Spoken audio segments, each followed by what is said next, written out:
I give you my word. If you entrust me with the presidency, I will draw on the best of us, not the worst. I will be an ally of the light, not the darkness. It's time for us, for we the people, to come together. If you think things cannot possibly get worse, trust me, they can and they will if we don't make a change in this election. If we have any hope of ending this chaos, we have got to vote for Joe Biden like our lives depend on it. This election is the most important in the modern history of this country, and we need Joe Biden as our next president.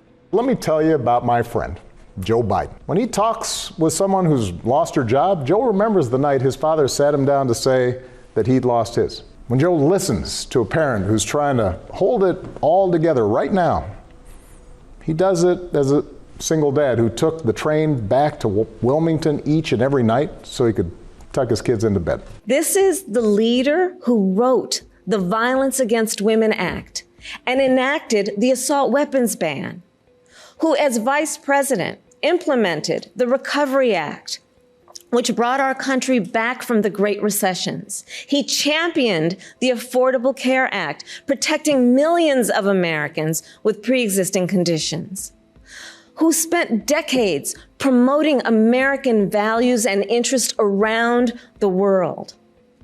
Joe, he believes we stand with our allies and stand up to our adversaries. We need a leader who will step in on day one and do his job, to care. Now more than ever, we need a president who will unite this country. We will need a president who sees unifying people as a requirement of the job. We need a leader as good as our people. A leader who appeals to the best within us, not the worst. I'm sure there are Republicans and independents who couldn't imagine crossing over to support a Democrat. They fear Joe may turn sharp left and leave them behind. I don't believe that. While Joe and I disagree on the best path to get universal coverage, he has a plan that will greatly expand health care and cut the cost of prescription drugs. Remember back in 2016 when Trump asked, "What do you have to lose?" Well, now we know.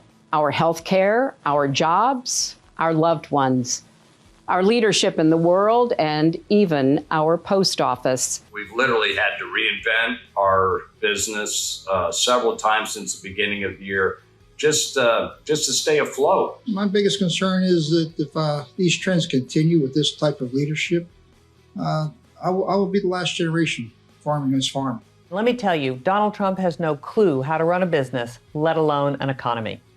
Joe Biden, on the other hand, has a plan that will strengthen our economy for working people and small business owners. He's given us smart, detailed plans to invest in areas vital to our future. Joe Biden wants to build an economy far better suited to our changing world. Better for young people, better for families working and raising their kids, better for people who lost jobs and need new ones, better for farmers tired of being collateral damage in trade wars, better for workers caring for the sick, elderly, and people with disabilities. Let's vote for the jobs that Joe's plan will create. Clean energy jobs to fight climate change, caregiving jobs with living wages. Vote for emergency relief that lifts small businesses and saves hardworking people from foreclosures and evictions. It's time to recognize that childcare is part of the basic infrastructure of this nation. It's infrastructure for families. So many classrooms are quiet right now. The playgrounds are still.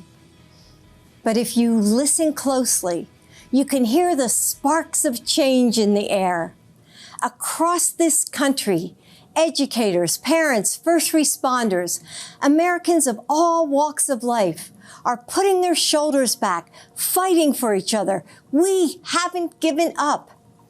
We just need leadership worthy of our nation, worthy of you. Black, Latino, and Indigenous people are suffering and dying disproportionately. And this is not a coincidence. It is the effect of structural racism. of inequities in education and technology, healthcare and housing, job security and transportation. The injustice in reproductive and maternal health care, in the excessive use of force by police. They see people calling the police on folks minding their own business just because of the color of their skin. They see an entitlement that says only certain people belong here. How are you prioritizing the many things you have to do as we try to tackle in a way that we haven't before systemic racism in the city? It really is about economic empowerment. And let's be clear, there is no vaccine for racism. We've got to do the work. For George Floyd, for Breonna Taylor, for the lives of too many others to name. Donald Trump inherited a growing economy and a more peaceful world.